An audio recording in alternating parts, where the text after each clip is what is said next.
prendre dans la poche du lambda qui peine déjà à gérer son quotidien. Mais li may leeral ba pare mooy c'est des lois qui ont été adoptées par l'Assemblée nationale. Très bien. La semaine dernière. Très bien. C'est le code des investissements. C'est le code général des impôts qui est modifié. mooy waral yenn taxes yu bëri et c'est pas seulement sur les envois d'argent. Imoni. Il y a la cigarette, il y a l'alcool. am na yeneen. Mais les gens parlent des envois d'argent. Le e-money. Parce que justement mooy suñu quotidien à nous tous. C'est de la petite monnaie boo xam ne moom la ñuy yónnante kii régler dépense am kii may kii passe kii yónnee étudiant bi ticket bu muy añee et cetera donc ñun loolu la ñuy dund. L'autre loi justement c'est celle qui institue cette redevance pour ce qui est de l'accès et même de l'utilisation du réseau des télécommunications mooy bii ñuy wax nii. Donc c'est des lois qui ont été déjà adoptées par l'Assemblée nationale votées à la majorité des députés léegi nag li ci des mooy. ñun nañu ñaan président de la République bañ ko promulguer. Ok. Parce que dès mu promulguer ko. On se dit c'est devenu une loi de manière officielle. Et on peut commencer à l'appliquer. Ah oui. En tout cas. Oui mais en tout cas l'intention du gouvernement tey jii état bi fi nekk le régime. mooy fépp fu mu mën a amee taxe dina ko fa jëlee. parce que gars yi amuñu xaalis. te xarañuñu tamit. pour uti xaalis ci bitim réew peut-être seen xarante fii la toll ci koppartu askan wi. sinon chaque mois chaque 2 mois ñu dem sur le marché international lebi fa xaalis. le dernier emprunt bi ñu mujjee lancé fan yii c'était le 18. 300 milliards. 300 milliards. ba pare yaakaar ci les Sénégalais de l'extérieur. mooy diaspora bond. oui. xam naa ko yàgg seetaan film mooy tuddee loolu xam nga James Bond moom. nga ko yàgg seetaan. donc lii yëpp wutum xaalis la. mais malheureusement c'est sur le dos des Sénégalais. malheureusement et le Sénégalais qui souffre déjà de plusieurs situations nga ñëw di ko dolliwaat yeneen taxes c'est ce que les gens ne comprennent pas. et je pense que le gouvernement gagnerait à revoir sa copie. ci côté boobu moom parce que en ce qui concerne le e-money l'expérience dans plusieurs pays a montré que ça a échoué. Des gouvernements ont tenté mais après dañu mujjee dellu ginnaaw. Parce que tu en rajoutes ci kaw peuple boo xam ne daanaka le peuple souffre. te nit ki nag boo koy sëf di ko sëf mais bu yàggee mu fippu. en tout cas bon mu ngi noonu. Mamadou Fofana ndax ñoom taxawaay bi ñu am nii dafay confirmer li Bougane waxoon ne daggkatu diwti boo ko dénkee ab réew dafay dagg diwti rek loolu rek la xam ndax bu fekkee ni dañoo. déformation professionnelle. oui est-ce une déformation professionnelle chez eux. oui xam nga en fait moi ce que je ne comprends pas dans cette histoire moom mooy pourquoi vouloir taxer encore Wave. taxe nit ñi encore. voilà ñaari taxe yooyu. loolu laa comprendre. parce que d'abord est-ce que xam nga transaction yu ñuy def yi. am na lu ñuy wax taxe sur les activités financières. c'est à hauteur de 16% dañ koy dagg. kon donc transaction bu am déjà dagg nañ ko ba pare. en atteste d'ailleurs communiqué bi nga xam ne Wave génn na ko. di wax ne moom lu jëm ci li nga xam ne moom mooy taf boobu noonu taxe sur les activités financières ak TVA bi mais nee na ñoom versé nañ 30 milliards. oui absolument. waaw ministre bi moom lan la wax du 20 milliards. waaw léegi moom ministre bi léegi lan mooy problème mu 20 milliards yooyu nga xam ne jël na ko teg ko ne Wave 20 milliards lay joxe Wave génn communiqué. ne ko yow ñun ana 10 milliards yi parce que ñun 30 milliards lay joxe 10 milliards. déjà y a problème. oui mais oui. parce que on ne parle pas le même langage. bu fekkee Wave nee na moom 30 milliards yoo xam ne da koy génne benn c'est vérifiable. audité ba pare ñu ngi koy reverser ku mu neex mun nga dem gëstu ko loolu lu wér la. kon loolu moom mooy Wave mi ngi dugal 30 milliards. kon fan nañ teg encore di taxer sénégalais yi.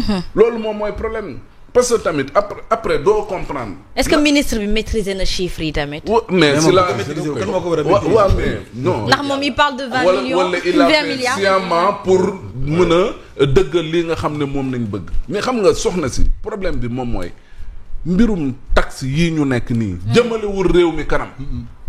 xam nga la mooy wax ci. réew pour nga yor ko il faut nga xarañ soxna si. loolu moom mooy problème. est-ce que ndax lii dafay wane ni ñoom xarañuñu. non mais bi des na kay. mais c'est parce que bu fekkee ñoom mënuñu xalaat tey jii nii nu ñu revaloriser autrement dit nu ñu gën a may doole tey le pouvoir d'achat sénégalais bi pour mu mën a jànkoonteel ak yeneen mënoo ko def mais nan nga leen mën a taxer parce que après day doon loo xam te ne nii lu paradoxal la. On ne comprend pas. tey jii nii communes yi ñëw nañ nee na ñoom jotatuñ dara ci PACASEN ñu ne déet na waaye fonds d'équipement yi jotatuñ ko ñu ne déet na waaye ñu ngi am ay problème pourquoi parce que problème mu xaalis moom mooy wax ji léegi nag wax ji moom mooy man mënuma comprendre tey jii nii sénégalais yi yéen laaj ngeen nguur ñu jox leen président jox nañ leen premier ministre jox nañ leen assemblée nationale jox nañ leen caisse noire jox nañ leen ay kii na la tëdd salaire 3,500,000 3,900,000 jox nañ leen ay mais yéen jox nañ leen lépp waaw léegi yéen lan ngeen mënal sénégalais mais jël lépp voilà ah déet muucu mais kon bu yeboon nañ ñu delloo suñu présidence ak leneen waaw oui mais ndax loolu bu fekkee dañ leen a jox lépp yaakaar ci ñoom pour ñu soppi suñu nekkin defuñu ko lu dul ñun du ñu tegaat yeneen jafe-jafe waay kon nañ ñu delloo kon liñ leen dee mais justement lii askan wi bés bu sonnee nu muy def ndax dagg diwti bi métti na dund bi déjà góorgóorlu bi chaque jour dafa métti ministre yi tey ñu ne le 20 millions entreprise bi génn ne joxe naa 30 millions et cetera mais 30 milliards justement est-ce que lii nii méli-mélo bi mais du jaxase xel xam nga lan lay andi. waaw mooy li nga gisoon bii passé rek. lan. waa rappel à l'ordre wàcc si mbedd mi. di def manifestation. ñaxtu. waaw pacifiquement def nañ ko. wax nañ li leen metti te dañu foog ne tey ji noonu la ñu toll ëllëg bu ñu génnaatee dama ragal ne dina am ñeneen ñu si dolleeku. ñoom it di wane seen naqar xam nga lan moo tax. parce que dama jàpp ne ñii nga xam ne ñoom ñoo jàkkaarloo ak ñun. communiqué wave baa ngi nii communiqué wave baa ngi. ñoom déjà wane nañ seen bopp xam nañ ne joxe nañ.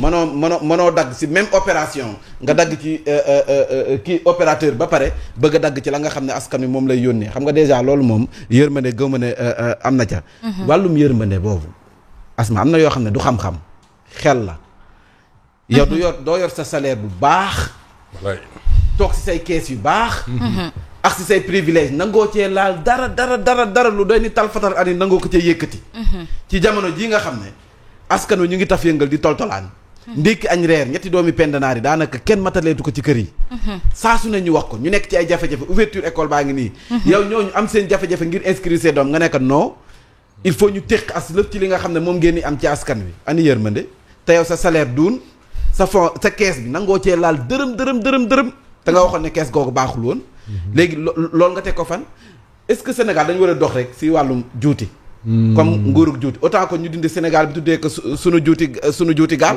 juuti ga noonu lañ fas génne. juuti ga wala ñu tuddee ko Sénégal waaw. comme xam nga bu dee Mbacke tuddee ko juuti ba ñu pare ci. parce que tamit mënoo yor réew ci. di romp li askan wi yor. ñun asphyxier le peuple ñun bu fekkoon askan wi 54% yi nga xam ne ñee ñoo leen votel bu ñu leen expliqué woon ni ci durant campagne bi ne leen solution bi ñu leen di dig mooy. li ngeen yor ñu siy tekk di def si kees yi. kenn du leen faa doo mën a kon askan wi nañ leen voté. mais justement ceelu mag du ay nelaw gis nañ ay réew yoo xamante ne jéem nañu def li ñuy def nii jiitu leen ci lu ci mel ni ay Côte d'Ivoire ak yooyu ñu échec ci wàllum woowulee est-ce que lii du gën a dàq rek ñi nga xamante ni ñoo di entreprise privée yi nga xam ne ñoo ngi Sénégal politique bu mel noonu ndax ñoom waruñ ci dellu ginnaaw beneen question bi mooy assemblée nationale mi voté leen loi yu toll noonu pour mën a doxal li ni mel ndax askan wi lañ fi nekkal wala seen ay parti politique. non xam nga boo gisee ma ne sànq contrat social tudd Rousseau. loolu moo taxoon parce que xam nga ñoom politique fiscale bi ñuy def nii répression fiscale bi ñuy pendant 10 ans ñu wut pouvoir dem leen xoolaat interview bi Ousmane Sonko sol ñetti abdu bu rafet def ko en 2020 ak Walf TV sama xarit naataango Moustapha Diop. ak grand suñu doyen Anne. li mu doon wax mooy au côté bu ñu faloo li nga xam ne nii mooy pression bi état bi di teg ci peuple bi comme ci fiscalité ak yooyu dañ koy wàññi. Asma Khadija nee naa la fii am na ay pax yoo xam ne ñoom xam nañ ko mooy remise gracieuse yi ak exonération yi. foofu mën nañ fa laal jël fa lu bëree bëri mais nag bul fàtte ne yooyu yenn saa yi nguur mën na ci tedd parce que mooy affaire yoo xam ne sensibiliser wuñ ci bu baax ci askan bi. bu fayee léegi donc foofu mooy li nga xamante ñoom donc bi ñuy dem tam présidentielle lii waxuñ ko woon nit ñi. bi ñuy dem législative lii waxuñ ko woon nit ñi Asma Khadija. il faut ñu d'accord ci benn affaire daaw heure bi mois de septembre. parce que lan moo andi lii lépp encore une fois c'est-à-dire que Sénégal amuñ économie bi ñu gënal. bul wax dëgg rek tam depuis Senghor ba tey. mais nag dañ doon gérer équilibre yi maanaam sutura réew mi sutura moom moo ko yoroon. léegi sutura boobu moom moo xaaweeku lan moo mën a xaabi sutura Asma Khadija. mooy loo xam ne réel néeg la. ñi ci biti buñ ko yëgee ñi ci biir ñoo leen ko wax mooy secret d'état. waaw xam nga tey boo jëlee Grèce. Grèce dafa amoon crise xam nga lan mooy doon crise su Grèce maquillage su compte la. oui parce que dafa bëgg a dugg Union européenne. mais après Grèce lan la def dafa def ay réformes comme li Mbaye wax. waaw maam train de vie de l'état ñu wàññi ko bu baax a baax a baax. fii tam lan moo andi wax ji. mooy allégation de maquillage de compte loo xam ne andeeku ci preuve. bi Ousmane Sonko waxee waxam boobu ba pare wax boobu convaincre képp koo xam ne nii nopp buy dégg ci bopp bu am barke lay sax. convaincre képp koo xam ne sa xel sell na. léegi après ci la FMI retiré wu. très bien. suspendre programme bi. mais moom wax na la ko bëgg dem Italie. nee na bu la FMI joxul ni confiance. waaw yéen bàyyi rëpp lu ñu jox confiance. moo tax ñu bëri du mooyu Sénégal. nañu waxante dëgg lii moo andi crise bi. très bien parce que amoon nañu ñun problème c'est vrai mais dañu doon gérer ay équilibre boobu ba tey. très bien Ousmane Sonko moo semé ce désordre dans ce pays. waxam ji ay waxam après waxam ji. waaw le désordre boobu am. aywa léegi nag loolu il faut ñu taxaw ci fondamentalement et puis qu'on nous donne les preuves parce que fi may wax yow nii dañoo jël cabinet Mazars. parce que peut-être xëy na le Cour des comptes def. mais doyul FMI ak yenn partenaires yi. très bien alors député Amy Dia maire Amy Dia ñëpp xam nañ ko mu bokk Pastef nekk itam jamono ji Assemblée nationale.